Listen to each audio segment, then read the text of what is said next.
Vyzerám šokovane? Matias mal narodeniny, tak odo mňa dostal víkend v Grand Hoteli Pup a tu je moja recenzia. Dajú sa tu aj super ceny od 170 € na noc s raniekami a celodenným wellnessom. Ubytujte sa ale v budove Riverside, čo je táto krásna neobaroková stavba z roku 1894, v ktorej sa natáčal aj film Posledné prázdniny. Pred raniekami si umývam zuby bielou perlou Max Protect, pastou, ktorá kombinuje fluoridy na ochranu pred kazmi, vápnik xylitol a kokosový olej pre silnú sklovinu, odstraňuje povlak a vďaka probiotikám zároveň chráni aj ďasna. Poďme na to.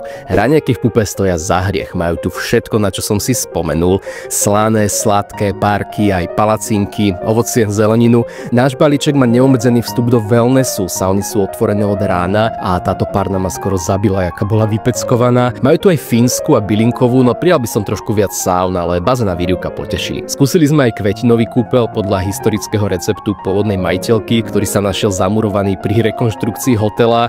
Ja sa len modlím, že to bol recept na kúpeľ a nie na čaj, lebo akože trošku blbosť, ale som turista na dovolenke, ok, tak prečo nie? V hotelovej kaviarni sme museli ochutnať ich legendárny pomarančovo-marhulový pubdort. Ten si tu musíte dať rovnako ako šnicel v reštaurácii, no robte si rezerváciu. Karlovy Vary sú plné termálnych prameňov, odporúčam si prejsť všetky kolonády, kúpiť hrnček a napiť sa z každého minerálneho prameňa. Mne najviac chutil hadí prameň. Cestujte do Varov.